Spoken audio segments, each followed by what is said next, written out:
नमस्कार, मैं हूं जल्पा क्षत्रिय और आप देख रहे हो के न्यूज नेशनल। पेट्रोल डीजल की बढ़ती हुई कीमतों के साथ महंगाई का घोड़ा बेकाबू हो सरपट दौड़े जा रहा है। अर्थव्यवस्था से जुड़ी सबसे बड़ी और सबसे बुरी खबर यह है कि आम आदमी को महंगाई से राहत मिलती नहीं दिख रही है। अनाज, दाल, दलहन, चीनी, फल, सब्जी इत्यादि आवश्यक वस्तुओं की कीमतें आसमान छू रही है। फिलहाल अंदेशा यही है कि ये कीमतें आगे और भी बढ़ेगी। महंगाई एक ऐसी चीज है जिसे आप दो धारी तलवार भी कह सकते हैं, जो आपको दोनों तरफ से चोट पहुंचा सकती है। एक तरफ चीजों का दाम बढ़ाकर और दूसरी तरफ आपकी जेब में पड़े पैसे की कीमत को कम करके। कोई भी पार्टी हो, हमेशा उनका मुद्दा महंगाई कम करेंगे यही होता है। लेकिन यह महंगाई की तलवार म्यान में रहती ही नहीं है। जेब कटती हो तो सिर्फ और सिर्फ आम आदमी की। गरीब जिसकी थाली से दाल कम हो जाती है, महिलाएं जो शायद चूल्हे के धुएं से छूटी होगी, लेकिन सिलेंडर की कीमतों ने उनकी नाक में दम कर दिया। आम आदमी जो पूरे महीने मेहनत से कमाकर सैलरी लाता था, वो सैलरी कब कैसे खत्म हो जाती है पता ही नहीं चलता। बचत तो दूर की बात है, खर्चे ही बढ़ते हैं महंगाई से। अब आम आदमी कर भी क्या सकता है। कोरोना काल से वो छूटा भी नहीं था और महंगाई की चपेट में पकड़ में वो आ गया। अब सोचना सरकार को है कि आम आदमी को इस महंगाई की जाल में से कैसे बचाया जाए। महंगाई की मार सब पर भारी, बस यही हमारा आज का मुद्दा है। और इस पर चर्चा करने के लिए हमारे साथ जुड़ चुके हैं वरिष्ठ पत्रकार किशोर जी अंजारिया और कांग्रेस से संदीप जी शर्मा हमारे साथ जुड़ गए हैं। आप दोनों का स्वागत है के न्यूज में। आपका क्या कहना है संदीप जी? अगर बात करें तो जिस तरीके से महंगाई बढ़ती ही जा रही है, भाजपा भारतीय जनता पार्टी जिसकी अभी देखा जाए तो केंद्र में सरकार है, गुजरात राज्य की बात करें तो गुजरात राज्य में भी भाजपा के ही सरकार है। भाजपा का मूल सूत्र यही था पहले कि हम आएंगे पार्टी में, हम सत्ता में आएंगे तो महंगाई कम करेंगे। आपका क्या कहना है? अब देखिए 2013 में जब यूपीए गवर्नमेंट थी और एनडीए, उन्होंने एक सूत्र दिया था, बहुत हुई महंगाई की मार, अब की बार मोदी सरकार। जगह जगह पेट्रोल पंप के ऊपर, सारे जगह पर जहाँ पे भी प्रचार प्रसार था, उनका सिर्फ एक ही नारा था, बहुत हुई महंगाई की मार, अब की बार मोदी सरकार। मगर अब ये नारा कहीं गुम हो चुका है और अब ये लोग दूसरा नया नारा ले आए हैं, आत्मनिर्भर भारत। यानी उन्होंने जो भी सारे वादे किए थे वो कहीं ना कहीं प्रजा के साथ किया हुआ विश्वासघात था, वो आज साबित हो रहा है। क्योंकि जिस प्रकार से आज पूरा जो मंत्रिमंडल है मोदी सरकार जी का, वो पूरा के पूरा मनमोहन जी को सिर्फ एक ही मुद्दे पर घेरे जा रहा था कि पेट्रोल डीजल के भाव और महंगाई। अपनी जो अभी केंद्रीय मंत्री है स्मृति ईरानी जी, उन्होंने यहाँ तक कि मनमोहन जी को चूड़ियाँ भेजी थी महंगाई कम करने के लिए। आज वही सारे मंत्री कहीं मुंह नहीं दिखा रहे, कोई भी जगह पर उनका एक स्टेटमेंट नहीं है पेट्रोल डीजल के। और जो भी नियंत्रण था वो नियंत्रण उन्होंने हटा लिया है पेट्रोल कंपनी के ऊपर से।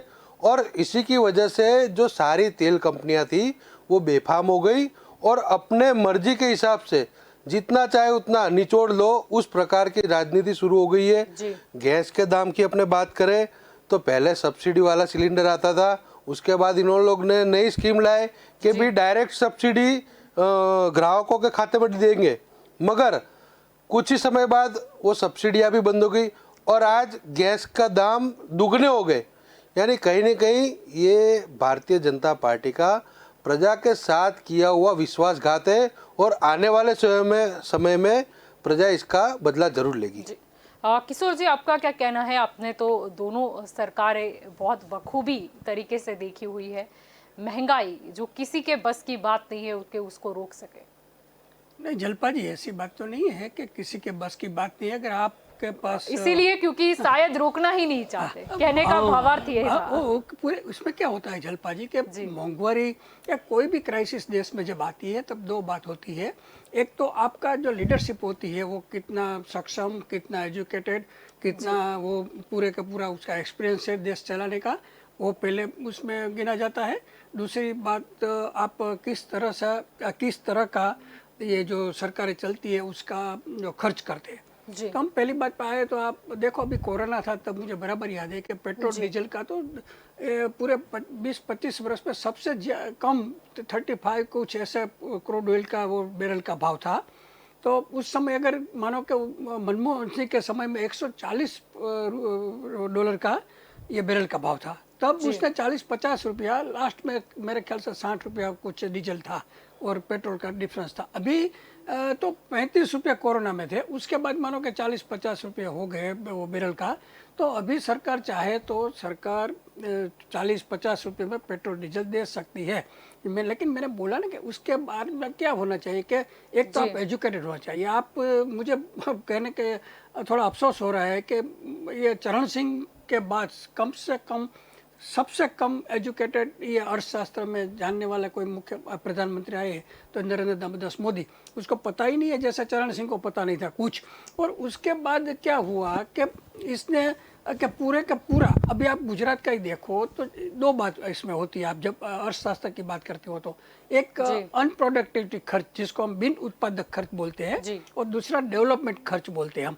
तो अभी गुजरात के बजट में जो आंकड़े बाहर आए हैं उसमें ऐसा पता लगा कि जो डेवलपमेंट का काम का जो बजट होता है उसमें 2% यानी कि 2% ही ज़्यादा हुआ है, और बिन उत्पादक खर्च का जो टकावारी जो है परसेंटेज बढ़ गया वो 50% बढ़ गया। इसका मतलब जलपा जी ये हुआ कि जिसमें हम कुछ हमको मिलने वाला नहीं है वैसे खर्चा आप करते हो तो वो तो पब्लिक के ऊपर टैक्स में आएगा। मानो कि अभी नरेंद्र दामोदर मोदी ये दांडी कूच के लिए आए, मेरे ख्याल से 7 से 10 मिनट का ये प्रोग्राम था, और उसके पीछे भारत सरकार गुजरात सरकार का इनडायरेक्ट डायरेक्ट करके 25-30 करोड़ से ज़्यादा खर्चा हुआ। तो इसका तो कोई इसका कोई प्रोडक्टिव खर्च नहीं। जैसे भूतकाल में गुजरात सरकार में ये कृषि मेले होते थे, गुणोत्सव होते थे, कई तरह के मेले किए जाते थे, अभी पतंगोत्सव होते थे, तो उसमें जो कोई प्रोडक्ट मिलती नहीं है उसका खर्चा इतना बढ़ जाता है कि आपको टैक्स का जो पैसा आता है वो पब्लिक को देने के बजाय आपके मौज शौक में चला जाता है। तो एक बात ये है। दूसरी यानी बात कहीं ना कहीं ये जो कार्यक्रम में लाखों और करोड़ों रुपए ऐसे ही वेस्ट कर देते हैं वो नहीं होने चाहिए। नहीं होने चाहिए। अभी हमारी देश की परिस्थिति ऐसी नहीं है। आपको मैं एक बात याद दिला दूं, जब ऐसा होता है मेरे ख्याल से 1789 में फ्रांस में लुई 16 का राजा था और उसकी मिसेस थी मैरी क्वीन करके। उस समय मुझे ये जो इतिहास में मैंने पढ़ा है उसमें लिखा था कि उस समय लोगों को ब्रेड नहीं मिलती थी खाने के लिए, इतना भाव बढ़ गया था कि लोग परेशान हो जाते थे। तो जब लोगों इतने परेशान, इतनी कीमतें बढ़ गई खाने पीने की चीज़ की, तो लोग मैरी क्वीन के पास गए थे। तो मैरी क्वीन भी इतनी तगलक थी, उसने बोला कि आपको ब्रेड नहीं मिलती है तो केक खाओ। जैसे नरेंद्र दामोदर मोदी बोलते हैं कि आप तो खेडूतो तो कार में फर रहे हैं, निर्मला सीतारामन ने कहा था मैं प्याज नहीं खाती, मैं खाऊंगी। तो ये इसमें क्या हुआ, फिर बाद में तो फ्रांस में जबरदस्त क्रांति हुई और ये दोनों को फांसी के तख्ते पर पब्लिक ने लटका दिया था। ऐसा ये महंगाई में होता रहता है। हम चाहे कि गुजरात इंडिया में ऐसा कोई क्रांति ना हो और ज़्यादा। अभी देखो ये नरेंद्र दामोदर मोदी, मैं फिर से बोलूँगा कि उसके पास डिग्री नहीं है, इसलिए तो उसने रिजर्व बैंक, अभी कभी कभी क्या होता है जलपा जी कि आप एक्सपर्ट नहीं बिठाते तो पूरे का पूरा डिपार्टमेंट खत्म हो जाता है। मानो कि रिजर्व बैंक है उसमें अर्थशास्त्री चाहिए, आपने 4 अर्थशास्त्री को निकाल दिया, वो रघुराजन सब, और अभी जो बैठा है वो तो हिस्ट्री का है। तो ये आपको पता ही नहीं है देश में क्या करने का है। जैसे मनमोहन सिंह है, अर्थशास्त्री जो जानकार है उनकी सलाह के हिसाब से अगर स्ट्रेटेजी बनाई जाए तो महंगाई में मानो कि मैं तो ऐसा मानता हूँ कि अगर मनमोहन सिंह को स्पेशल वो इन्वाइट करके बोले कि भाई देश के हित में आप इतना हमको सलाह दो, तो देखो 6 महीने में क्या होता है। जी बिल्कुल सही है। तो अभी इस चर्चा में वक्त हो चला है एक विराम का। विराम के बाद हम इस चर्चा को आगे बढ़ाएंगे।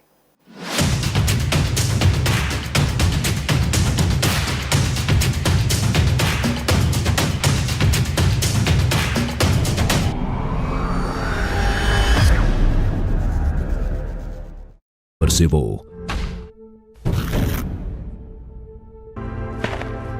જીતવાની રણનીતિ અને પડકારની ગરમી. આ માહોલ જામશે ઉનાળાની સાંજમાં જીપીએલમાં. फिर से उछला लहू नसों में, फिर से मचला जुनून रगों में, फिर से झूमा गगन तिरंगा, फिर से दिल हुआ मस्त मलंगा. फिर से, फिर से, फिर से. जी हाँ, SGVP सूर्या स्पोर्ट्स एकेडमी आयोजित ગુરુકુલ પ્રીમિયર લીગ આપના માટે હાજર છે ગુજરાતનો સૌથી મોટો ક્રિકેટ સંગ્રામ. 3200થી વધારે ક્રિકેટર્સ, ભારતભરની 200થી વધારે ટીમ્સ, ટેનિસ બોલ તેમજ season બોલની tournament. Cricket મહાસંગ્રામ.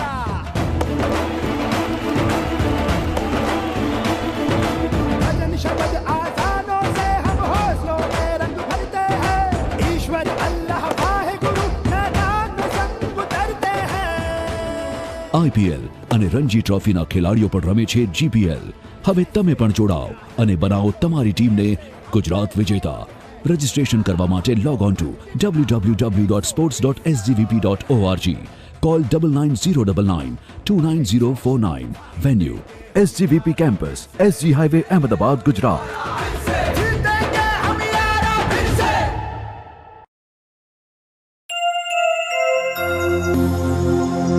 Australian Premium Solar. As most of us don't realize, electricity is privilege. At APS, we strive to live up to our motto and always work hard towards becoming a bright alternative. We have trained manpower to assist for all kind of requirement of the customers and to attend any queries by the customer. We have strong after-sales service for the customer satisfaction. Our team work in a sync with a great teamwork. APS.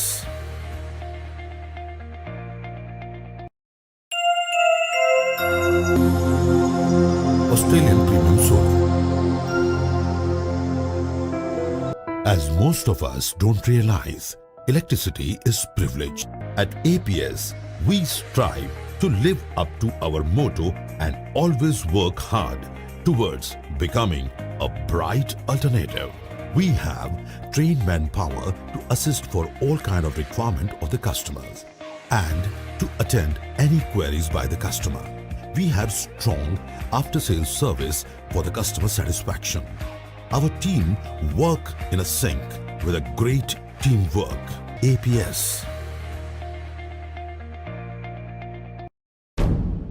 જનૂનનો પરસેવો,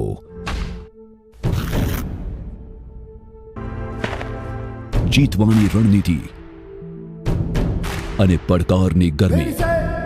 આ માહોલ જામશે ઉનાળાની સાંજમાં फिर से, જીપીએલમાં. फिर से उछला लहू नसों में,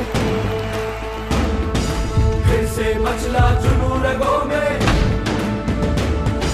फिर से झूमा गगन तिरंगा, फिर से दिल हुआ मस्त मलंगा. फिर से, फिर से, फिर से. जी हाँ, SGVP सूर्या स्पोर्ट्स एकेडमी आयोजित ગુરુકુલ પ્રીમિયર લીગ આપના માટે હાજર છે ગુજરાતનો સૌથી મોટો ક્રિકેટ સંગ્રામ.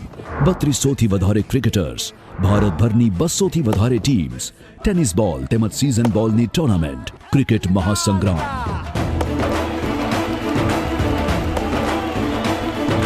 भजन शब्द आजानों से हम हौसलों में रंग भरते हैं, ईश्वर अल्लाह वाहेगुरु मैदान में संग उतरते हैं.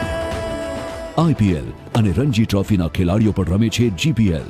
હવે તમે પણ જોડાઓ અને બનાવો તમારી ટીમને ગુજરાત વિજેતા.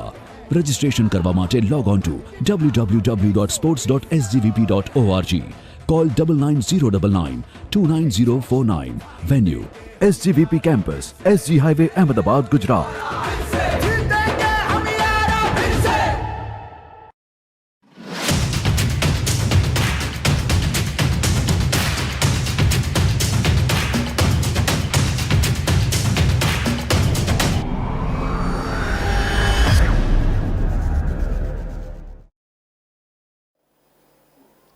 Welcome back. आप देख रहे हो दंगल देश का। आज का हमारा मुद्दा है कि बढ़ती महंगाई सब पर भारी।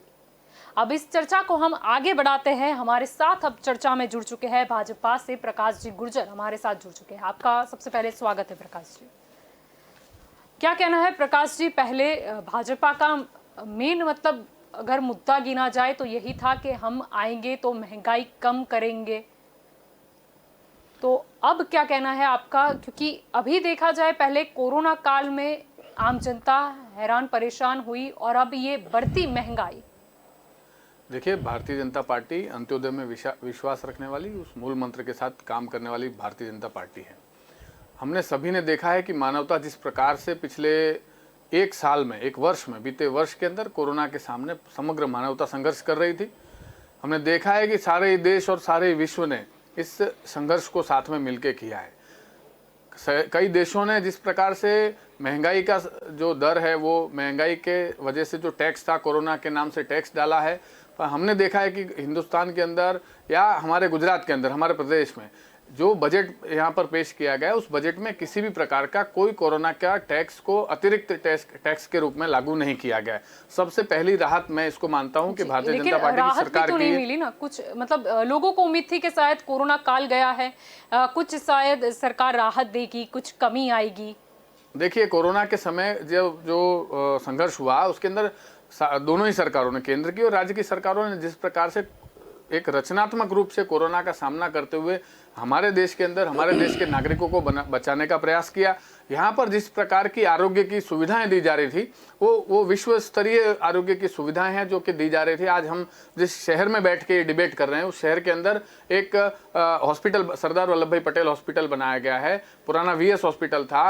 लेकिन एसवीपी में तो कहा यह भी जा रहा था, जब आम जनता जाती थी तो उनको बोलते थे अगर आप ऊपर से फोन करवाओगे मैडम को तो ही आपको जाने देंगे। मतलब आम जनता को नहीं, ये मैं इस बात से रवाना कर दिया हो, ऐसे भी कई किस्से सामने आए हैं।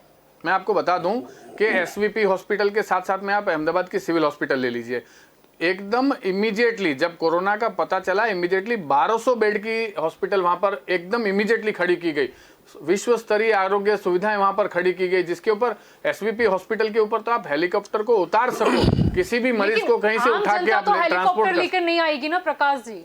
किसी भी मरीज को कहीं से भी एयरलिफ्ट करके एयर एम्बुलेंस के माध्यम से आप ले जा सको, ऐसा प्रकार की सुविधा के साथ, ऑक्सीजन बेड की सुविधाओं के साथ में एसवीपी हॉस्पिटल काम कर रही थी। मैं मानता हूं एसवीपी हॉस्पिटल अहमदाबाद। मुख्य प्रधान भी जब चक्कर खा के गिर पड़े थे तो उनको क्यों नहीं एसवीपी में मतलब एडमिट किया गया? मतलब वो भी तो हेलीकॉप्टर से आए थे और वहां पर तो जिस प्रकार से आप बता रहे हो हेलीपैड की सुविधा भी उपलब्ध है। बिल्कुल है, मैं आपको बिल्कुल आधिकारिक रूप से बता रहा हूं कि एसवीपी हॉस्पिटल के ऊपर हेलीपैड की सुविधा उपलब्ध है। आप इसे बिल्कुल इस तथ्य को देख सकते हैं।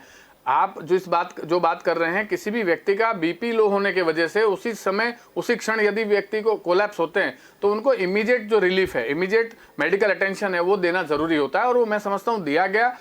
योग्य जो भी कार्रवाई करनी थी आरोग्य के देखते हुए अहमदाबाद के अस्पताल में हुए ना, तो क्या आप ऐसा समझ ले कि बड़ौदा में जब वो बेहोश हो गए थे, क्या बड़ौदा में उस तरीके का विकास नहीं, वहां पे कोई ऐसी अस्पताल नहीं है कि जहां पर मुख्य प्रधान को ट्रीटमेंट मिल सके? नहीं, बिल्कुल इमीडिएट जो जरूरत की ट्रीटमेंट थी, इमीडिएट रिक्वायरमेंट था मेडिकल अटेंशन का, वो वहां पर दिया गया। उसके बाद का जो होता है, उनके पूरा एक काउंसिल होता है मेडिकल, जो एडवाइस करते हैं उसके आधार पर उन्हें योग्य हॉस्पिटल में ले जाके आगे की जो कार्रवाई है वहां पर की गई। जिस तरह आप बोल रहे हो मेडिकल मतलब होते हैं एडवाइजर, तो जब 3 दिन से मुख्य प्रधान की तबीयत खराब थी, तब क्या ये उन लोगों ने भी उचित नहीं समझा कि इनका कोरोना टेस्ट करवा लेना चाहिए? मैं आपको बता दूं कि जिस प्रकार से मुख्य प्रधान जी को आपने और हमने सभी ने देखा, जिस प्रकार से वो अपनी तबीयत नादुरुस्त होने के बावजूद भी वो लोगों के बीच में जा रहे थे, लोगों का काम करने का प्रयास कर रहे थे, तो मैं समझता हूँ इस पूरी चीज को अलग नजरिए से देखने की जरूरत है। काम कहाँ से आया? वो तो प्रचार आया ना भारतीय जनता पार्टी का, और ये मतलब गैर जिम्मेदाराना ही हुआ। नहीं, बिल्कुल नहीं, संदीप जी जी मैं आती हूँ आपकी ओर। सबसे पहले तो हमारे जो साथी मित्र है उन्होंने एक बात रखी कि कोरोना का कोई किसी भी प्रकार का कोई टैक्स अलग से नहीं लादा गया, मगर मैं उनसे एक प्रश्न करना चाहता हूं कि जिस प्रकार से अभी हिंदुस्तान के अंदर पेट्रोल, डीजल और गैस के अंदर जो पैसे वसूले जा रहे हैं, इसके अलावा क्या किसी भी प्रकार का टैक्स देने की जनता को जरूरत है? जिस प्रकार से जनता पीस रही है इस पेट्रोल और डीजल और गैस के दामों में, तो क्या सरकार इसके अलावा भी किसी प्रकार का टैक्स वसूल लेना चाहती है? क्या जनता को जीने का अधिकार नहीं है? और रही बात कोरोना की, कोरोना काल के अंदर मेरे मित्र जिस सिविल हॉस्पिटल की बात कर रहे हैं, उसी सिविल हॉस्पिटल का मृत्यु दर था जो पूरे हिंदुस्तान के अंदर सबसे ऊपर था। और अपने सिविल अस्पताल के अंदर जिस प्रकार से सब हुआ है, दमन वेंटिलेटर हो या ऑक्सीजन की कमी की बात हो, सारे हमने देखे हुए हैं। और कहीं ना कहीं जो अपने म्युनिसिपल कमिश्नर थे अहमदाबाद के विजय नेहरा, उनको बीच कोरोना काल के दौरान उनके आपसी मतभेदों के हिसाब से कहीं ना कहीं उनको ट्रांसफर करना करा। इस प्रकार की अव्यवस्था के लिए भारतीय जनता पार्टी जो बात कहीं ना कहीं करें जवाबदार तो है। उन्होंने एडवाइस दी थी कि अभी किसी भी तरीके का औद्योगिक मतलब जो भी कंपनियां हैं उनको मतलब स्टार्ट करना या लॉकडाउन में राहत देना उचित नहीं होगा, और शायद यही कारण रहा था। जी किशोर जी, आप भी कुछ कहना चाह रहे थे। हाँ, नहीं, मैं जलपा जी, मैं तो ये बात बोलूँगा कि प्रकाश जी ने तो ये बोला कि ये इतनी अच्छी मेडिकली सारवार है, इतना है। तो ये सब जो बातें होती है जलपा जी, वो गुजरात सरकार का जो बजट होता है उसमें प्रतिबिंब होती है। वो जो उसका एक आंकड़े होते हैं उसके मुताबिक होना चाहिए। मैं वो आंकड़ा बोलूँगा, उसके पहले मैं एक और जवाब दे दूँ। उसने बोला कि ये सरकारी हॉस्पिटल इतनी अच्छी है, ये है, मैं मानता हूँ, लेकिन मैं एक याद दिला दूँ प्रकाश जी को। लास्ट 15-20 बरस में नरेंद्र दामोदर मोदी, वो भी प्राइवेट अपोलो में और ये स्टर्लिंग में चले गए थे। ये नितिन पटेल, वो हेल्थ मिनिस्टर, उसको अपने हॉस्पिटल पर विश्वास नहीं था, उस घुटन का ऑपरेशन कराने के लिए बीच कंडी में चले गए थे। उस जमाने में अशोक भट्ट साहब, वो भी डायरेक्ट दिल्ली से मुंबई बीच कंडी में चले गए थे। ऐसे 10 नाम मैं जानता हूँ कि जो मिनिस्टर अपने ही गुजरात सरकार की हॉस्पिटलों पर विश्वास नहीं है, इसीलिए तो वो लोग प्राइवेट हॉस्पिटल में, बड़ी बड़ी हॉस्पिटल में जाते। क्यों? अगर मैं जैसे कि मैं बोलूँ ना कि कई लोग बोलते हैं कि एजुकेशन अच्छा है सरकारी स्कूलों का, तो क्यों मिनिस्टर का लड़का और IAS ऑफिसर का लड़का सरकारी स्कूल में नहीं जाता? एक दूसरी बात, अब मैं ये बोलूँ कि जब इसने बोला कि मेडिकली ये होता है, तो मैं अभी मेडिकल का आंकड़ा बोलूँ। अभी लास्ट बजट जो ये 10 दिन पहले आया जो आरोग्य खाता का, उसमें उसने राष्ट्रीय नीति, जो गवर्नमेंट का नीति आयोग है, उसने बोला था कि गुजरात सरकार आरोग्य के लिए GDP का 2.5% रकम यूज करनी चाहिए। उसने 0.62 ही की, ये गुजरात सरकार की, उसने टीका की। आरोग्य के बजट में मानो कि आप देखो तो 5.8% खर्च हुआ है। जो राष्ट्रीय आयोग है, नीति आयोग, उसने बोला था कि ये इसमें 8 से ज़्यादा खर्च होना चाहिए, नहीं हुआ। और बात आप देखो, और एक गंभीर बात तो ये हुई कि आप बीजेपी वाले ग्रामीण की पब्लिक की बहुत चिंता की बात कर रहे हैं। तो लास्ट बजट में आरोग्य में 57% जो ग्रामीण वस्ती है गुजरात में, उसके लिए सिर्फ 1103 करोड़ रुपया का प्रावधान किया। और 43% जो शहरी पॉपुलेशन है उसके लिए उसने उससे डबल 2783 करोड़ का किया। तो ये दिखाना अलग बात है। और एक आपको बता दूं कि जो केक का अहवाल है, केक भारत सरकार का, उसने केक में स्पष्ट लिखा है कि गुजरात राज्य की 34 जिला हॉस्पिटलों में निष्णात डॉक्टर की लंबे समय से 77% डॉक्टर नहीं है, मेडिकल ऑफिसर 69 नहीं है, और नर्स में 72% नर्स नहीं है, और स्टाफ की ये 89 तक घट एवरेज है। तो वो 4 बरस में वो कुछ कर नहीं पाए। क्यों नहीं कर पाए? क्या पैसे नहीं है? पैसे क्यों नहीं है? मैंने पहले बोला कि बिन उत्पादक खर्च, अनप्रोडक्टिविटी खर्च जो गवर्नमेंट कर रही है, उसकी वजह से गवर्नमेंट को पब्लिक के लिए पैसा नहीं। अच्छा, और ये बोल रहे थे कि डीजल पेट्रोल में, तो मैं बोलता हूँ उसका ही मंत्री महोदय निर्मला बहन सीताराम जी ने कहा कि भाई ये हम अकेले नहीं कर सकते, ये राज्यों ये लोगों को करना चाहिए। इसका कहने का मतलब ये था कि GST में ले लो तो आपका ये जो 80 रुपया पेट्रोल डीजल है वो आपका 50 रुपया हो सकता है। अभी 35 बैरल है, कोरोना में तो कोई बैरल का भाव बढ़ा ही नहीं है, माइनस था, माइनस 20 रुपये। उसको लेने के लिए प्रकाश जी, अगर पेट्रोल डीजल की बात करें तो ज्यादातर राज्य सरकार और केंद्र सरकार की जो आय होती है, यानी सरकारी तिजोरी की, वो पेट्रोलियम जो होती है प्रोडक्ट्स, उससे ही आती है। अगर सरकार उसमें टैक्स कम कर दे तो आम जनता को काफी राहत मिल सकती है, लेकिन ऐसा अभी तक हुआ नहीं है। देखिए, मैं आपको बता दूं कि जब हम भारत के अंदर पेट्रोल की कीमतों की बात कर रहे हैं तो भारत से ज़्यादा जिन देशों में आज पेट्रोल की या डीजल की कीमतें हैं, उन देशों की बहुत बड़ी श्रृंखला है। मैं कुछ नामों को यहाँ लेना चाहता हूँ, जैसे कि Japan, Austria, south Korea, Spain, Singapore, New Zealand, और बेल्जियम, आप जर्मनी, श्रीलंका की बात यूनाइटेड करिए ना, किंगडम, वहाँ पर क्या है? स्वीडन, श्रीलंका, नेपाल की बात पाकिस्तान, करिए। जो विकसित बांग्लादेश। देश हैं, जो विकसित देश हैं, उन सारे विकसित देशों में आज जो दाम है वो इस प्रकार से इंडिया से ज्यादा है। और जहां तक आप बात कर रहे थे आरोग्य, नहीं मैं ये लेकिन ऑफिशियल आप आंकड़े बता पड़ोसी रहा हूँ। वही प्रति व्यक्ति आय भी बताइए आप उनकी। डेवलपमेंट की बात कर रहे हो? नहीं एक मिनट, वहाँ तो डॉलर में कम से कम पर पर्सन 3-4 हजार पर मंथ डॉलर की मिनिमम आवक है। तो हमारे यहाँ तो रुपया 1000 भी नहीं है। तो डेवलपमेंट में अगर आप 4000 खर्चे डॉलर देख मतलब खर्चा देख रहे हो, आप मैं जवाब आमदनी दे भी दूं। तो देखिए। मैं जवाब- वहाँ- मैं वहाँ तो- और आप बात कर रहे हो जलपा जी, ऑस्ट्रेलिया दूसरा की, क्या है? आप क्या बात वहाँ- कर रहे हो नहीं, साउथ कोरिया नहीं, की, आप इसकी श्रीलंका की बात कीजिए, नेपाल की बात नहीं, आप, कीजिए। वहाँ सोशल सिक्योरिटी की आप मेरा अगर ब्रदर permit करें रहता तो मैं है। जवाब दूंगा। नहीं सोशल सिक्योरिटी का हर महीने $1500 से $3000 तक सरकार शायद दे रही है। देती है। तो यहाँ तो कोई अभी मुझे तो आश्चर्य लगता है कि भारत में इतने कम वृद्ध लोग होते हैं और छोटे बड़े व्यवसाय में से जो रिटायर्ड हुए हैं उसका 10-15 लाख ब्याज में मनमोहन सिंह की सरकार में 12% ब्याज आता तो उसका घर चलता था। आज ये नरेंद्र दामोदर मोदी ने 5%, 4% कर दिया, वो भिखारी हो गए। और दूसरी बात क्या हुआ कि इतना भाव बढ़ गया तो वो लोग मिडिल क्लास तो गरीबी की रेखा नीचे आ गया, और गरीब तो झुपड़पट्टी में रहते हैं तो वो तो और गरीब हो गए। तो ये पॉलिसी क्या है पूरे के पूरी, मैं कोई पार्टी की या व्यक्ति की नहीं बोल रहा हूँ, लेकिन सिस्टम जो नहीं आप बोल ही रहे हैं तो बोलिए आराम से, वो दिक्कत नहीं, मैं आपको जवाब दे देता हूँ इसका। आपने जो बातें बताई हैं, और दूसरा एक भी बोल दूं कि कोरोना के मेरे पास आंकड़े हैं कि कोरोना में ₹1 की गुजरात सरकार को घट नहीं हुई है। पूरे का पूरा मेरे पास गुजरात सरकार की वेबसाइट का आंकड़ा है कि कोरोना में तो आवक बढ़ी है। नहीं मैं बता दूं, आप जो बात कर रहे हैं मुझे लगता है काफी लॉजिकल है, क्योंकि कोरोना के समय नहीं, में नहीं, जब ये लॉकडाउन मैं हो, आप देख सकते अब हैं, आप मैं जवाब दे दूं आपको, आपको मैं जवाब दे रहा हूं, आप बीच में इंटरप्ट ना करें प्लीज। नहीं करो। कोरोना के समय में सब आप ये प्रेक्षक मित्र हैं, सारे बुद्धिजीवी लोग हैं जो हमें सुन रहे देख रहे हैं, वो सब समझते हैं कोरोना में जब इंडस्ट्री, उद्योग, व्यापार, आदमी घर में बैठा हुआ है, किसी प्रकार का व्यापार उद्योग नहीं हो रहा है, कोई सेल्स परचेज नहीं हो रहा है, तो किस प्रकार से किसी भी सरकार की आय बढ़ सकती है, ये बहुत एक सोचने का विषय है।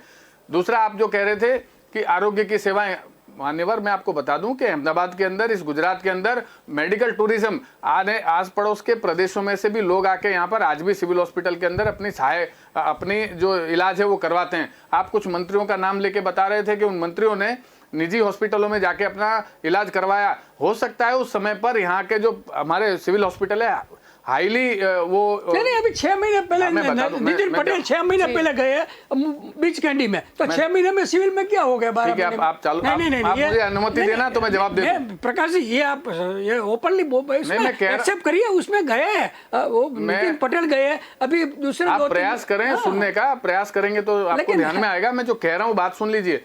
मैं ये कह रहा हूँ कि सिविल हॉस्पिटल के अंदर जिस समय किसी व्यक्ति को इलाज कराना, आप सुनेंगे जरा, उनको इलाज कराना है उस समय पर, ये बहुत ऑक्यूपाइड हॉस्पिटल है, हाईली ऑक्यूपाइड। यहाँ पर मध्य प्रदेश, राजस्थान, उत्तर प्रदेश तक से लोग यहाँ इलाज कराने आते हैं। उस समय पर जब उन्हें सर्जरी की जरूरत हुई होगी, कोई मेडिकल अटेंशन की जरूरत है, जरूरी नहीं है कि वहां पर उनको उसी समय पर इमीडिएटली अटेंशन मिल सके। तो जब कहीं किसी को वहां पर लंबा क्यू है, लंबी लाइन है, वेट लिस्ट है, तो उस समय पर यदि किसी ने अपना मेडिकल इलाज वो प्राइवेट हॉस्पिटल में करवा लिया तो इसमें आपत्ति की क्या बात है? आप जो बोल रहे हो लंबी लाइन, ये कारण था या धमन वेंटिलेटर से नितिन पटेल जी डर गए? नहीं बिल्कुल नहीं, बिल्कुल मैं इस बात को नहीं मानता। सिविल हॉस्पिटल में आज भी आप पता लगाओ, आपको खुद को पता लगेगा कि वहां पर बहुत बड़ा वेट लिस्ट है। वहां पर अन्य पड़ोसी राज्यों में से दूर से दूर दराज से लोग आते हैं। नहीं 1200 बेड का इस्तेमाल वो अलग से बना हुआ था। 1200 बेड ओनली कोरोना की है, मगर उसके अंदर भी जिस प्रकार की स्थिति थी वो जनता देख चुकी है। सरकार है उसकी कोरोना में जो सारे उद्योग थे, धंधे थे, वो बंद थे, इसीलिए सरकार को आय नहीं हुई। तो आपने थोड़ी देर पहले ऐसा बोला कि जनता को सबसे अच्छी राहत तो बजट में यही हुई है कि हमने किसी भी चीज पर टैक्स नहीं लगाया। कोरोना तो ये कैसी बात हुई? जैसे आप खुद कबूल रहे हो कि सब मतलब औद्योगिक विकास ही बंद पड़ा था, तो फिर देखिए आय की बात नहीं हुई तो टैक्स बढ़ाने की भी बात ही कहाँ? मैं बता उसमें राहत की क्या बात? नहीं मैं बता देता हूँ। आप जो बात कर रहे हैं, आप ये कहना चाह रहे हैं, लेकिन मैं उसका जवाब दे दूं कि 6 महीने 7 महीने जब लॉकडाउन था उस समय पर उद्योग व्यापार बंद थे, लेकिन आज जब बजट, उसके बाद सरकार ने कोरोना से सामने लड़ने के समय जो खर्च किया, सरकार के ऊपर, सभी सरकारों, सारे विश्व की सरकारों पे एक अतिरिक्त बोझ आया। उस बोझ से जूझने के बावजूद जब आज पहला बजट हमने पेश किया गुजरात ने, तो गुजरात सरकार ने उसमें वो जो खर्च हुआ है पूरे वर्ष में और आवक नहीं हुई है सरकार की, उसके बावजूद आने वाले वर्ष के अंदर सरकार ने अपने जो नगरजन है, अपने जो गुजरात वासी हैं, उन लोगों के पर किसी भी प्रकार का कोरोना का अतिरिक्त टैक्स नहीं डाला। मेरा कहने लेकिन का आप गुजरात वासियों की बात कर रहे हैं, लेकिन पूरे कोरोना हिंदुस्तान। काल में क्या हुआ, उनके पास भी पैसे नहीं थे और देखा गया और 1 अबज दंड का आंकड़ा विधानसभा के गृह में किसने पेश किया? जी किशोर जी, क्या कहेंगे? जलपा जी, एक बात और बता दूं कि कोरोना के समय में ये बोल रहे हैं कि आवक कम थी, तो कोरोना के समय में 14,000 करोड़ का तो आत्मनिर्भर पैकेज ये विजय भाई रूपाणी ने किया है। मैं आपको आंकड़े बताऊं कि जो जीएसटी की आवक होती है वो 41,827 करोड़ ये जो करेक्शन करने का जो अंदाज है वो गवर्नमेंट गुजरात का है। तो उससे ज़्यादा लास्ट में जब फरवरी एंड में से कोरोना स्टार्ट हुआ, तो अभी ये 3-4 महीने में जो जीएसटी की आवक हुई वो पूरा सरभर हो गई। और 14,000 करोड़ का आत्मनिर्भर पैकेज कहाँ से है जलपा जी? अगर आवक नहीं होती तो ये सरकारी आंकड़े बता रहे हैं मेरे पास।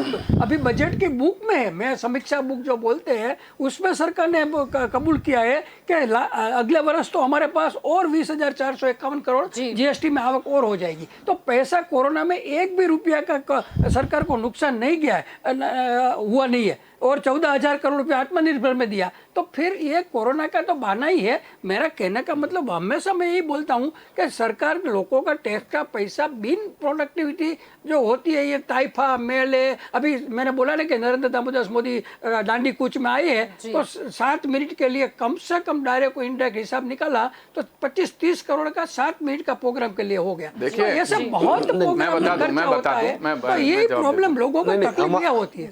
हमारे मित्र बोल रहे हैं कि कोरोना के दरमियान रोजगार धंधे ठप थे, तो मैं उनसे प्रश्न करना चाहता हूं कि जिस तरह से अभी आंकड़े आए थे कि अंबानी और अदानी के जो आई थी इनकम वो 1.5 गुनी हो गई कोरोना के दरमियान, तो वो किस तरह से बढ़ गई?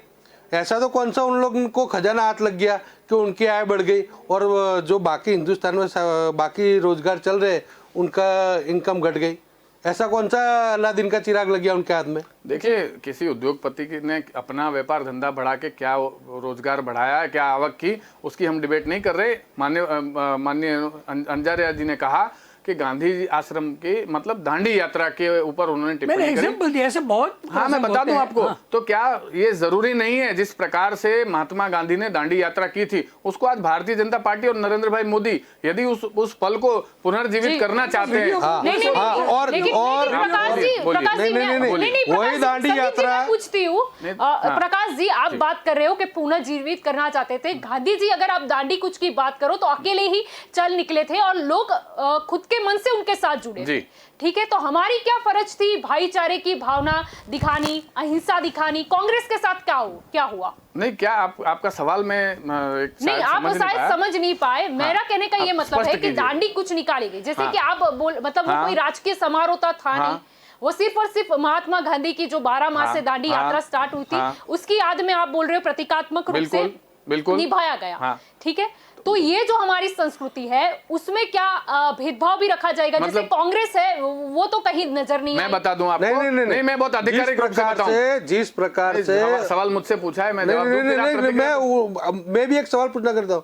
पूछ लो। कि सालों से हमारा इतिहास रहा है, कांग्रेस पार्टी हर साल 12 मार्च को दांडी यात्रा निकालती थी, मगर इस बार ऐसा तो क्या हुआ कि हमारे कार्यकर्ताओं की, नेताओं की, एमएलए की रात को 2 बजे जाके धरपकड़ कर ली गई और जो हमने ट्रैक्टर रखे हुए थे यात्रा के लिए उन ट्रैक्टरों के ऊपर रात को 2-2:30 बजे जाकर उनकी हवा निकाल दी गई और जो बैनर्स वगैरह लगाए गए थे उनको फाड़ दिया गया। ऐसा तो कौन सा गुनाह कर दिया? क्या हम आजाद हिंदुस्तान में जी रहे कि अंग्रेज थे? अंग्रेजों ने भी इतनी शर्म रखी थी कि गांधी जी ने जब दांडी यात्रा निकाली थी तब अंग्रेजों ने भी किसी भी प्रकार का हस्तक्षेप नहीं किया था और उनको अपनी दांडी यात्रा खत्म करने दी थी। तो क्या वो हम आपका सवाल अंग्रेज- कुछ ज्यादा लंबा हो गया, मैं जवाब दे दूं। आप बीच में इंटरप्ट कर रहे थे, मैं आपको बता दूं, आपने फिर से एक बार, कांग्रेस ने, प्रेक्षक देख रहे हैं, कांग्रेस ने फिर से एक बार अंग्रेजों को सही ठहराने का भी प्रयास किया। मैं आपको जवाब दे दूं, दांडी यात्रा निकाल के आज भारतीय जनता पार्टी ने, नरेंद्र भाई मोदी ने, वो जो उस समय का जो गांधी जी का संघर्ष था उसको युवाओं में पुनर्जीवित करने का प्रयास किया। क्या इसके लिए कुछ पैसा खर्च हो गया? तो हमारी जो संस्कृति है, हमारी जो आजादी की लड़ाई है, उसे यदि उजागर करने के लिए, युवाओं के बीच में ले जाने के लिए अगर कोई खर्चा हो गया, अब आप बीच में बोलेंगे तो फिर हम डिबेट नहीं कर पाएंगे। प्रेक्षक सुन रहे हैं, उन्हें सही बात का पता होना चाहिए। और मैं एंकर साहिबा का आपका भी जवाब दे दूं, आपने कहा कि उसमें कांग्रेस दिखाई नहीं दी गई। मैं बिल्कुल आधिकारिक तौर से प्रेक्षकों को आपके माध्यम से बता देना चाहता हूं, इसमें जो विरोध पक्ष के नेता थे, विधानसभा विरोध पक्ष के नेता, उनको आधिकारिक रूप से बुलाया गया था, लेकिन वो उपस्थित नहीं रहे। हमने उनको आमंत्रण दिया था, वो खुद अपने आप से इस दांडी यात्रा से अपने आप को दूर उन्होंने रखा। और कुछ लोग जो बात कर रहे हैं ट्रैक्टरों की हवा निकालने की, कुछ लोग इस कार्यक्रम को इंटरप्ट करने का, डिसरप्ट करने का यदि प्रयास कर रहे थे, इस प्रकार का यदि आईबी के पास इनपुट होगा तो उसको मैं समझता हूं कि उसको रोकना, इन लोगों को रोकना बहुत जायज और जरूरी है। अच्छा, नहीं, इन्होंने बोला कि इंटरप्ट करते हैं। आप बोल रहे हो कि आईबी के पास इनपुट था।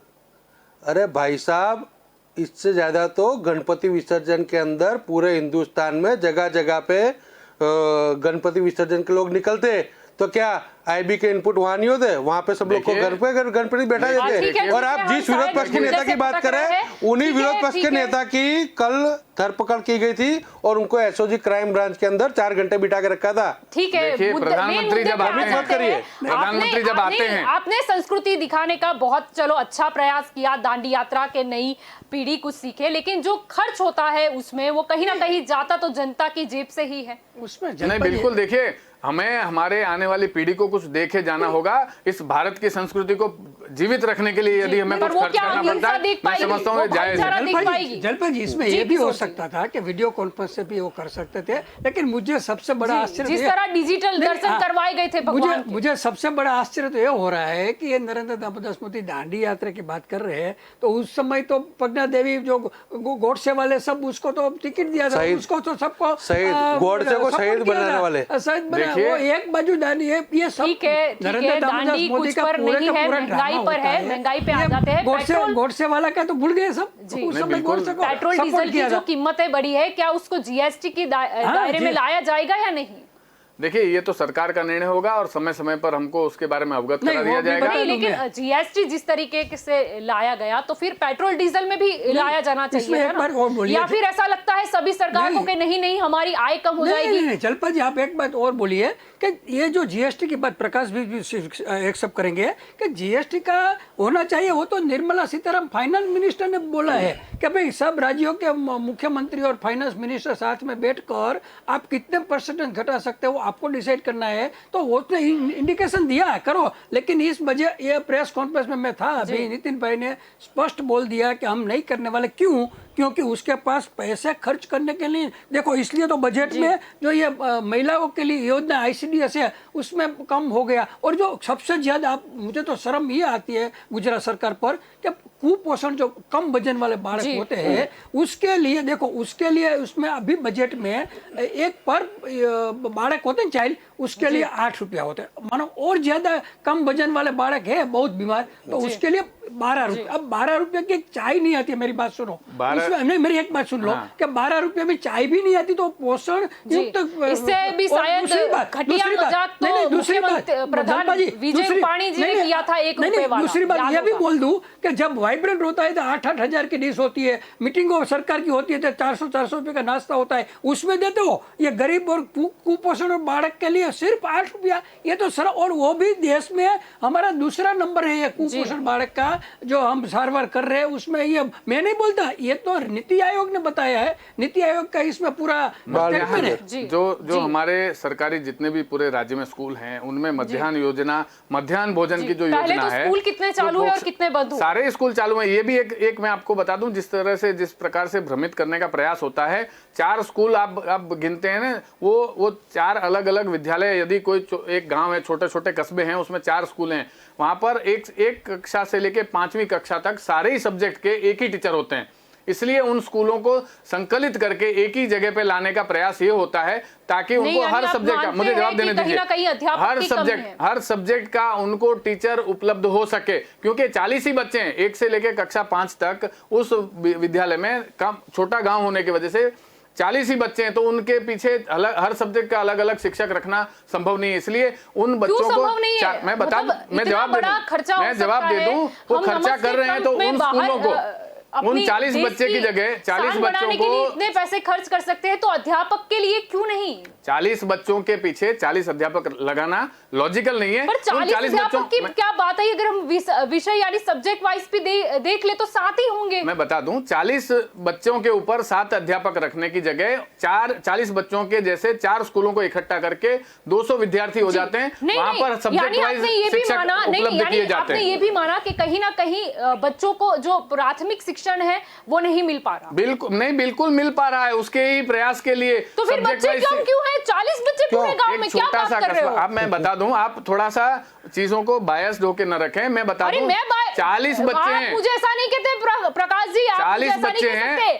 आप बोल रहे हैं, मैंने नहीं बोले 40 बच्चे। 40 मैंने बच्चे नहीं बोला अध्यापक मत रखो। एक गांव है, आप मुझे जवाब देने का मौका दीजिए।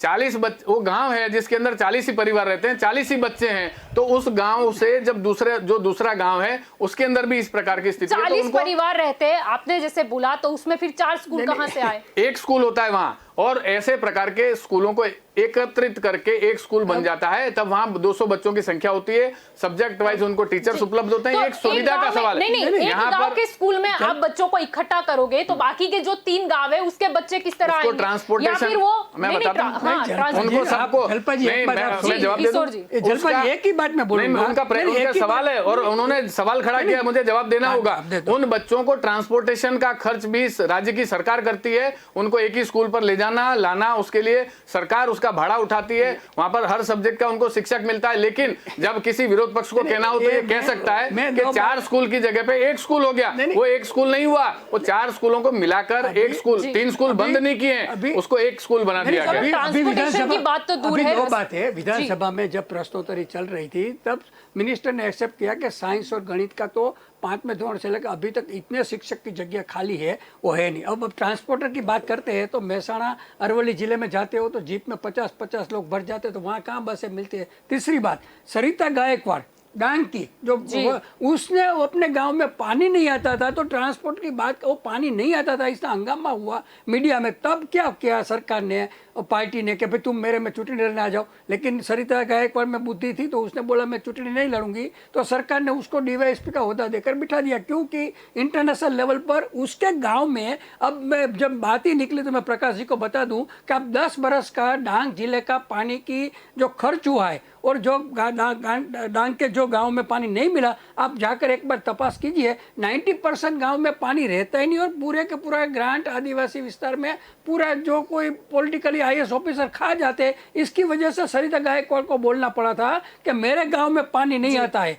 आज भी वही पोजीशन है, आप वहां जाकर देखिए, पूरे का पूरा आपको आंकड़ा मिल जाएगा, गांव का नाम मिल जाएगा। तो ये पूरी सिस्टम, मैं क्या बोलता हूँ, इसमें मोदी साहब आकर तो कुछ करने वाला नहीं है, लेकिन कहने का मतलब ये है कि पूरी सिस्टम इतनी बोगस चल रही है। और ज्यादा से ज्यादा ये दुख की बात ये है कि पब्लिक की बजाय अपने ताइफे जो होते हैं हर वक्त गुणोत्सव, वाइब्रेंट, ये खर्च इतना हो जाता है कि पब्लिक के लिए कुछ बचता ही नहीं है। और ये जीएसटी का तो मुझे अभी भी आश्चर्य लगता है कि सीतारामन निर्मला बहन ने बोला है, फिर क्यों सरकार नहीं करती? क्योंकि उसके पैसे दूसरे बिन उत्पादक खर्च, जब अर्थशास्त्र की भाषा में हम बोलते हैं कि बिन उत्पादक खर्च, और कम नसीब में ये है कि रिजर्व बैंक का जो गवर्नर है वो भी हिस्ट्री का विषय का, उसको कोई इकोनॉमिक्स का ज्ञान नहीं है, तो कहाँ देश चल रहा है। और ये गुजरात में ऐसा नहीं है, पूरे इंडिया की ये पोजीशन में, क्योंकि नरेंद्र दामोदर मोदी को अर्थशास्त्र में ध्यान देने के बजाय कितनी सरकार गिरानी है उसमें ही वो रचे पचे रहते हैं। बाकी काम उसको तो जिसको जो होना वो करने दो,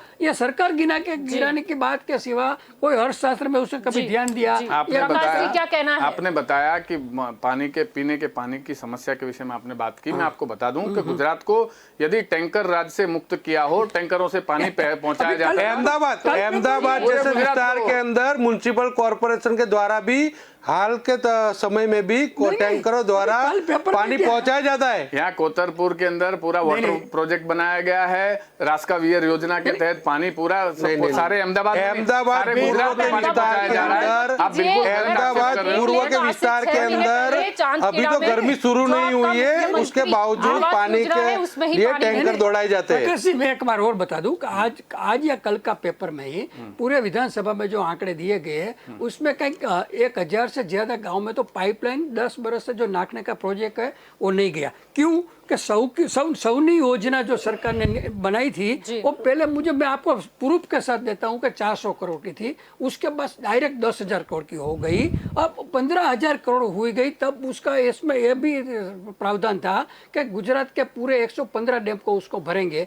आज 5 डैम भी नहीं भरा, वो 15,000 करोड़ का कौभांड में M.K. जादव करके जो सचिव है, मैं पूरे नाम के साथ जवाबदारी के साथ बोलता हूं कि 2,000 से करोड़ से ज्यादा भ्रष्टाचार हो गए हैं। आज भी वो योजना का कुछ अता पता नहीं है। जो इतने 400 करोड़ की योजना 10,000 के ऊपर 15,000 की हुई, आज भी वो 60% योजना आप बोलते हैं 115 डैम में से 5 डैम भी नहीं हुआ। जैसे सरदार सरोवर नर्मदा निगम गुजरात में आज पानी कैसे पहुंच रहा है? सारे गुजरात में पानी कैसे पहुंच रहा है? पानी तो पहले तो टैंकरों के माध्यम से पहुंचाया जाता था।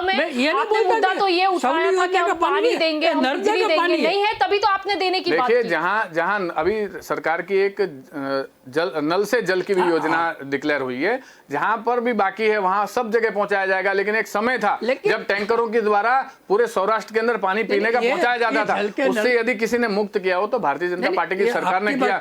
देखिए, आप ये बताना चाहें कि सभी कुछ इस दुनिया में, इस राज्य में गलत हो रहा है, इस प्रकार का एक काल्पनिक बात है, कल्पना है आपकी, वास्तविकता से बहुत दूर है आप। वास्तविकता गुजरात के अंदर अभी बाई इलेक्शन हुए, 8 सीटों पर बाई इलेक्शन हुए, कच्छ से लेके सौराष्ट्र से लेके दक्षिण गुजरात तक। देश की गुजरात की जनता ने बिल्कुल सच्चा जवाब दे दिया, वो उसको आप स्वीकारिए। अभी स्थानिक स्वराज के चुनाव के अंदर जनता ने कहा कि हाँ, जिम्मेदारी प्रकाश जी बढ़ गई है, बिल्कुल बढ़ गई, बिल्कुल बढ़ गई। लेकिन आप जो कह रहे हैं वो बात बिल्कुल असत्य है। तो आपकी फर्ज बनती है जलपाजी, वही बता दूं कि इलेक्शन जीतना अलग बात है, वो तो लतीफ यहाँ 5 जगह से इलेक्शन जीत जाता था और पूरे पार्लियामेंट में 40%। आप अंग्रेजों को सही बताओ, आप लतीफ को सही बताओ, लेकिन गुजरात की जनता, आप भारतीय जनता पार्टी की सरखामणी, उसकी तुलना ऐसे लोगों के साथ बिल्कुल नहीं कर सकते। मैं इस बात की निंदा करता हूं। अभी पूरे पार्लियामेंट में 40% तो भाजपा में ऐसे सब है। लतीफ का गाना बंद करो आप लोग। वो एक जमाना हो गया जब उसका गुंडा राज चलता था, और किसके राज में चलता था वो आप देख लीजिए। आज गुंडा राज से इसको मुक्त करने का काम भारतीय जनता पार्टी की सरकार ने किया है। भारतीय जनता पार्टी की सरकार ने गांव-गांव में पानी पहुंचाया, 18,000 गांवों में बिजली लगाने का काम किया है। एक ऐसी पार्टी जिसके सांसद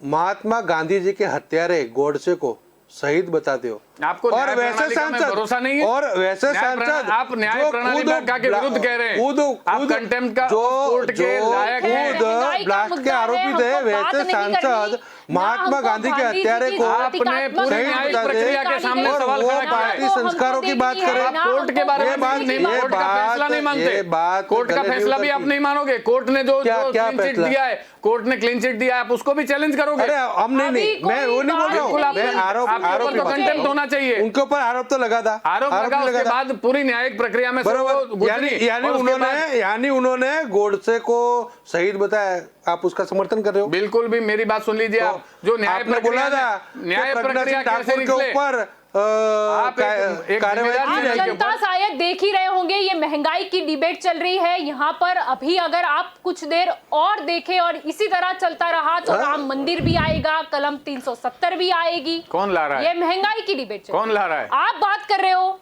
मैं तो केवल जवाब दे रहा हूँ।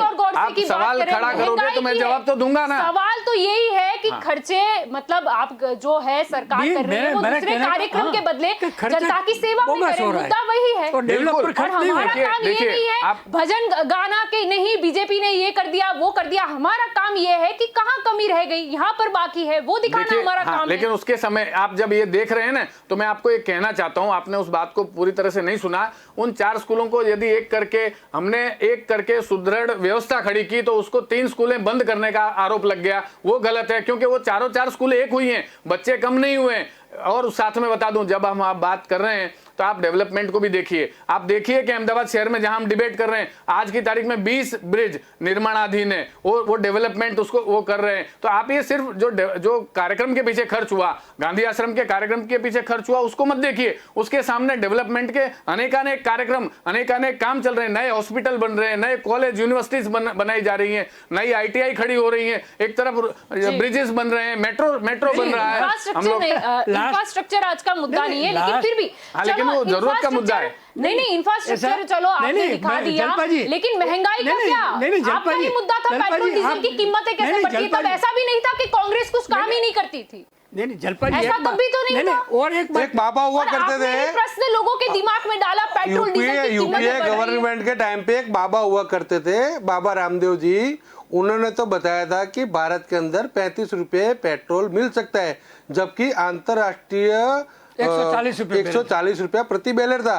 और आज 35 रुपये बैरल $35 बैरल के हिसाब से भी 100 रुपये पेट्रोल मिल रहा है।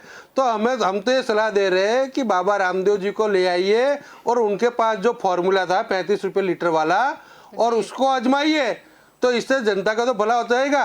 नहीं, दूसरी बात एक बात और प्रकाश जी मैं बोल दूं कि आपने अहमदाबाद कॉरपोरेशन की बात की कि इतने डेवलप हुए, तो मुझे आश्चर्य ये लगता है कि लास्ट जो कॉरपोरेशन था 5 बरस का, उसमें 9,000 करोड़ का तो उसका बजट था, और आप हर एक वार्ड के बाद 400 करोड़ रुपया उसके भाग में आते थे। अगर 400 करोड़ रुपया रियल में उसमें खर्च होता तो हर एक वार्ड में तो ये पूरे का पूरा जैसे स्मार्ट सिटी बन जाता। ये स्मार्ट सिटी का भी मैं आऊँगा बाद में, कितना धुपल चल रहा है। तो ये पैसा या तो खा गए वहाँ लोग का भ्रष्टाचार दोनों मिलकर। मैं ऐसा नहीं, कांग्रेस भी शामिल होगी और भाजपा भी होगा, दोनों के मिली भगत के सिवा 400 करोड़ का एक वोट का पैसा कुछ हुआ ही नहीं। अभी रास्ता नहीं हुआ, पानी नहीं हुआ, कुछ आप किसी अहमदाबादी को पूछो कि जब बारिश होती है तो अब एक खड़े में कितने लोग गिर जाते हैं। कभी 10 बरस में मैंने देखा नहीं कि अहमदाबाद का रोड कभी अच्छा हुआ। तो ऐसे बहुत लोग। अच्छा, जल से नल की बात की, तो जल से नल में भी आपको पता नहीं है कि जल के नल का अभी तो अब 2014 से बात चल रही है। अभी जो सरकार ने विधानसभा में आंकड़े दिए उसमें 17 लाख लोग घर का जो बाकी है वो अभी कम से कम 7 साल लगेंगे। और एक बात बता दूं कि ये नल का पानी देने की जो बात है ना प्रकाश जी, वो उसमें टेक्नोलॉजी क्या होती है कि गवर्नमेंट देती है वाटर सप्लाई के डिपार्टमेंट के थ्रू, तो वो जो गाँव होता है ना जलपा जी, उसके गाँव के बाहर देते हैं। देखो, और गांव के अंदर लेने जाने का क्या होता है, पंचायत का या तो उसका काम है। तो उसके पास 50 बरस जूनी पाइप डाली है, वो पाइप नहीं डालने के लिए पैसा भी नहीं है। तो मैंने जैसे बोला कि कल्पसर योजना जैसे 25 बरस से केशुभाई के समय से कागज पर चल रही, ऐसे इसका भी यही होने वाला है, क्योंकि पैसा है ही नहीं डेवलप काम के लिए। अभी आपका बजट का आप आंकड़ा देखिए प्रकाश जी, नहीं देखो। आप अभी कह रहे थे कि आप सरकार के पास में अधिक आय आ रही है और बहुत सारा बजट पैसा आ रहा है। अभी आप कह रहे हैं कि पैसा नहीं आ रहा है। वही तो क्लियर हो जाइए पहले। वही बात में आ रहा हूँ, फिजूल खर्च में जा रहा है। और भ्रष्टाचार, मैंने नाम बोला एम के जादव का, सौनी योजना में भ्रष्टाचार तो हर महीने एक नई इवेंट आ जाएगी, हर महीने ये हर एक इवेंट आएगी। आपको स्मार्ट सिटी का मैं पूरे का पूरा गुजरात का हिसाब दे सकता हूँ।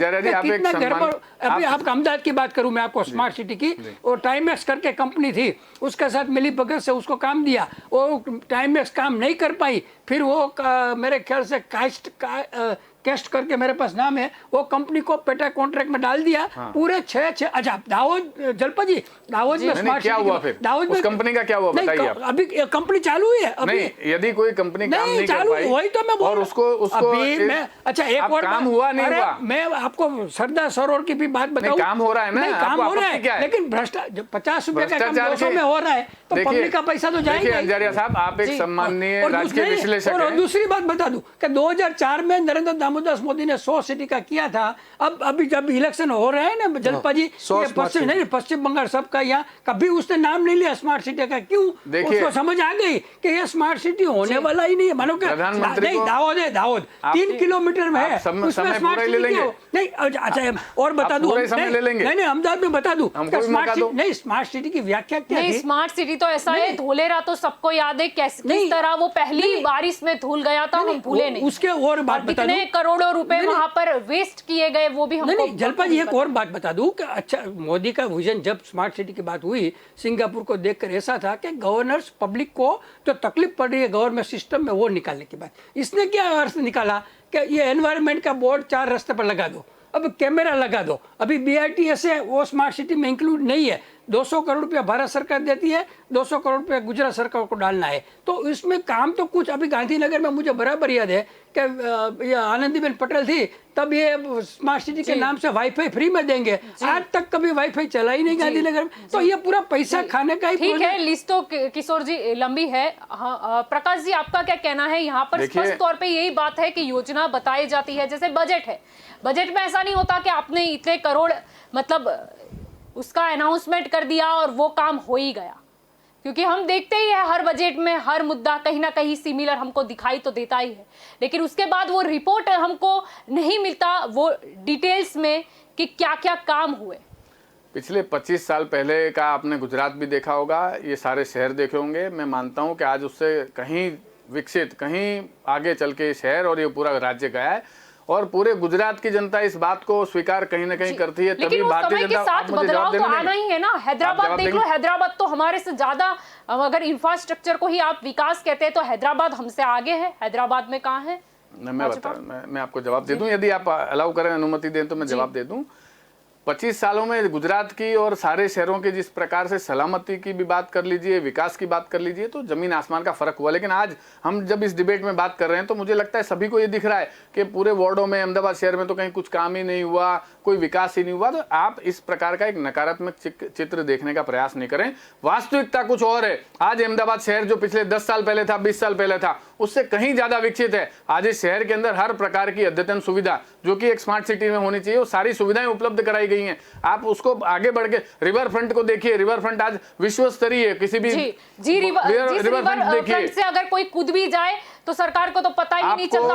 आपको रिवर फ्रंट के से कोई कूदता हुआ नजर आ रहा है? मुझे उस रिवर फ्रंट पे हजारों नागरिक आके वहां पर अपना समय बिताते हुए उसका आनंद उठाते हुए नजर आ रहे हैं। तो ये तो देखने का नजरिया है। देखने का नजरिए की बात नहीं है। आप सलामती की बात कर रहे थे, आप सेफ्टी की बात कर रहे थे। सलामती गुंडों से सलामती होती है। जिस सरकार से 3 हत्याएं ऐसी गुजरात में हो रही है। हत्या नहीं है फिलहाल, वो आत्महत्या कह रहे हो, आत्महत्या की बात कर रहे हो। 16 में जो वो आप आत्महत्या की बात कर रहे हो, हत्या की बात नहीं है। क्या प्रकाश जी, मेरा कहने का मतलब फिजूल खर्च नहीं होना चाहिए। देखो, ये गोगा भावनगर गोगा फेरी सर्विस, ये नरेंद्र दामोदर मोदी का ड्रीम प्रोजेक्ट, उसको मगज में आगे करना है। मुझे बराबर याद है कि ये मरीन का जो चीफ इंजीनियर टेक्निकल एक्सपर्ट, किसके लिए करना है वो? मैं वही बता रहा हूँ। आप बताइए किसके लिए करना चाहते हैं? गुजरात की जनता के लिए या खुद के लिए?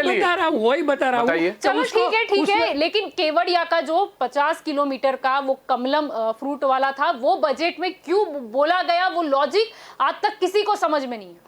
देखिए, भारतीय जनता पार्टी की सरकार बहुत सारे पहलुओं पे विचार करके किसी भी प्रकार की योजना बनाती है। आज सरदार वल्लभ भाई पटेल की यदि प्रतिमा सबसे ऊंची बनाई जाती है तो उसमें हर्जाना क्या है? हर्ज क्या है उसमें? नहीं, बहुत अच्छी बात है जी, उससे अच्छी बातें भी हुई हैं, आय मिली है, वो भी बहुत अच्छी बात है। लेकिन मेरा प्रश्न ये है कि आरोग्य वन बन रहा है, आरोग्य वन बजट के उसमें पढ़ने का मतलब क्या था? कमलम फ्रूट का वो समझ में नहीं आया। देखिए, वो समझ में आएगा, उसके पीछे कोई ना कोई उद्देश्य होगा। ये सरकार कुछ भी करती है। नहीं, चलो कमलम फ्रूट का आप गार्डन भी जाने दीजिए, वो तो समझना भी नहीं है। लेकिन मुख्य प्रधान विजय रूपाणी जी ने जो ड्रैगन फ्रूट का नाम बदलकर कमलम फ्रूट किया, वो भी गुजरात तक सीमित है। ड्रैगन, उसका क्या लॉजिक? मैं बता दूं कि ड्रैगन कोई ऐसा नाम तो नहीं है जो कि बहुत एक आनंददायक महसूस ही कराए आपको। ड्रैगन शब्द है, वो कोई बहुत प्रिय शब्द तो नहीं है। तो अहमदाबाद का नाम कर्णावती करना है तो क्या अहमदाबाद वो है शब्द, वो शांति प्रिय नहीं लगता? नहीं, शांति प्रिय से ज्यादा कर्णावती अपनत्व उसके अंदर तो लगता है।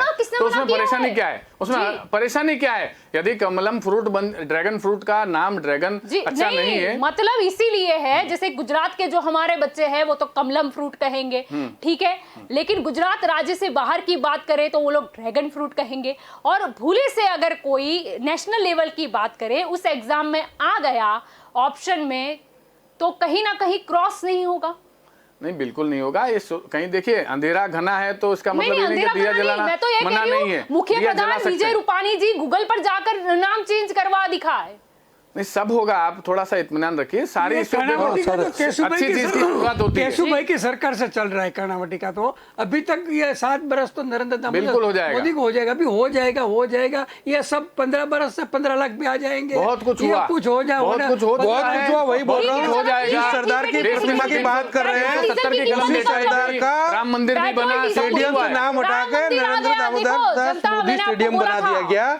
यही तो कर रहे हैं वो लोग। नहीं तो उसमें जिस आपत्ति क्या सरदार है? की प्रतिमा की बात कर रहे हो, आपत्ति क्या है?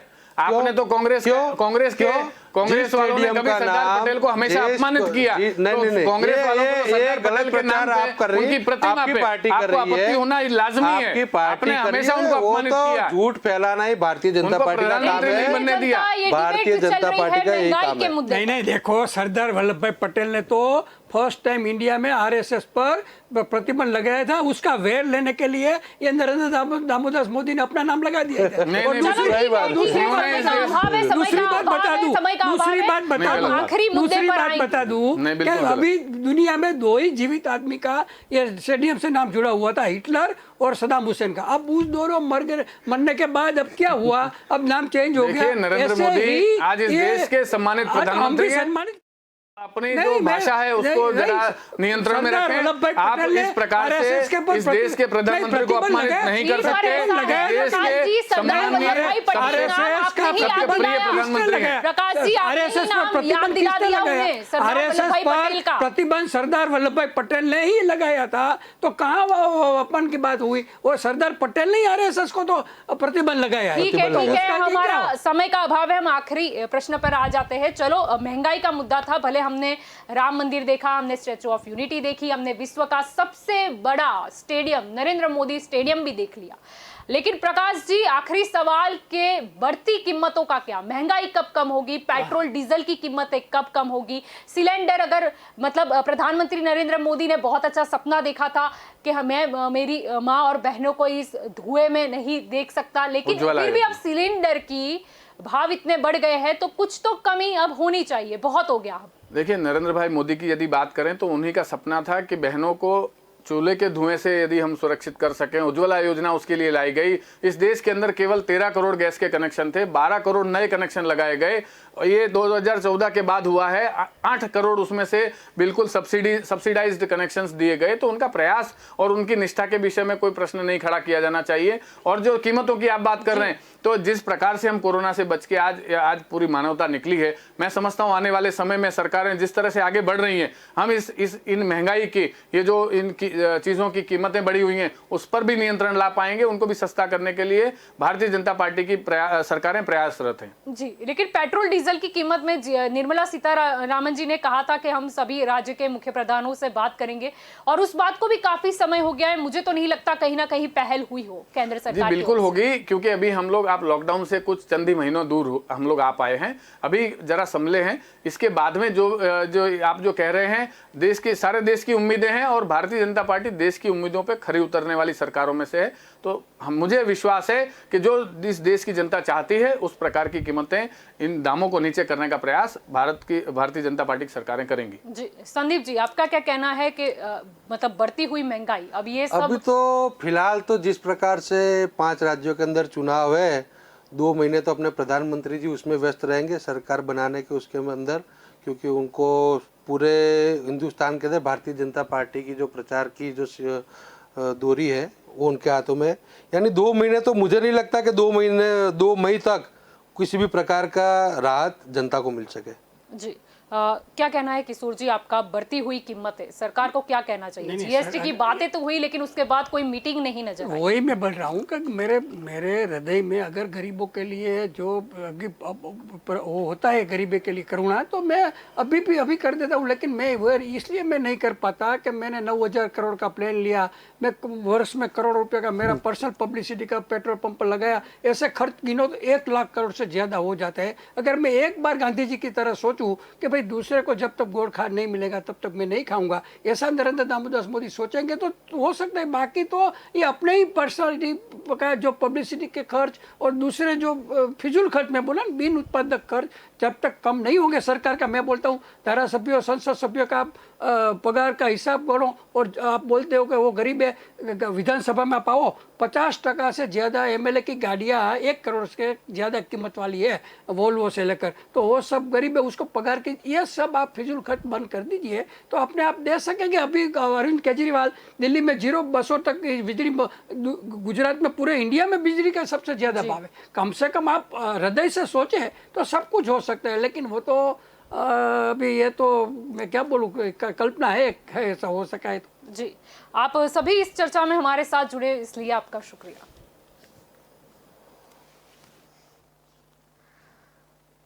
बढ़ती महंगाई सब पर भारी। किशोर जी ने बड़ी अच्छी बात कही कि सोचो तो क्या मुमकिन नहीं है, लेकिन सोचने तक ही सीमित नहीं होता, करना भी पड़ता है। जीएसटी की दायरे में लाने की पेट्रोल डीजल मतलब पेट्रोलियम जो प्रोडक्ट्स है उसको बात तो कही गई, लेकिन उसके बाद कहीं ना कहीं कोई भी मीटिंग या इस बारे में क्या आगे चर्चा हुई ऐसी कुछ तो नजर में नहीं आया। कोरोना काल के जिसमें जनता परेशान हो गई और कोरोना काल के बाद आई हुई महंगाई, कोरोना काल के जिसमें देखा गया कि कई लोगों के जो रोजगार है वो ठप पड़ गए, यानी कि आय जो थी वो कम हो गई या बंद हो गई थी। अब जब धीरे धीरे अनलॉक हुआ तो फिर ये महंगाई ने गला दबोच दिया। सरकार चाहे तो कुछ भी कर सकती है, अगर सरकार बनाना इतना आसान होता है तो चलाना भी होना चाहिए। यानी कि कहने का मतलब, राम मंदिर की बात तो कही जा रही है, लेकिन ये नहीं भूलना चाहिए कि राम जी जब राज करते थे वहां के जो प्रजाजन थे वो काफी खुश थे। अगर राम मंदिर दिखाया जा रहा है तो ये भी याद रखना चाहिए कि प्रजा भी इतनी ही खुश होनी, खुशहाल होनी ज्यादा जरूरी है। ठीक है, बढ़ती हुई महंगाई अब जैसे कि जनता को आदत ही हो चुकी है, और जैसे कि संदीप जी ने भी बताया कि आने वाले टाइम में 5 राज्यों की बात करें तो उसमें विधानसभा के चुनाव है, यानी अभी तो नजर नहीं आ रहा कि कुछ महंगाई कम हो, लेकिन ठीक है, आशा के सिवाय बचता भी क्या है। तो दंगल देश का में अभी बस इतना ही। ज्यादा जानकारी के लिए आप जुड़े रहे के न्यूज के साथ। नमस्कार।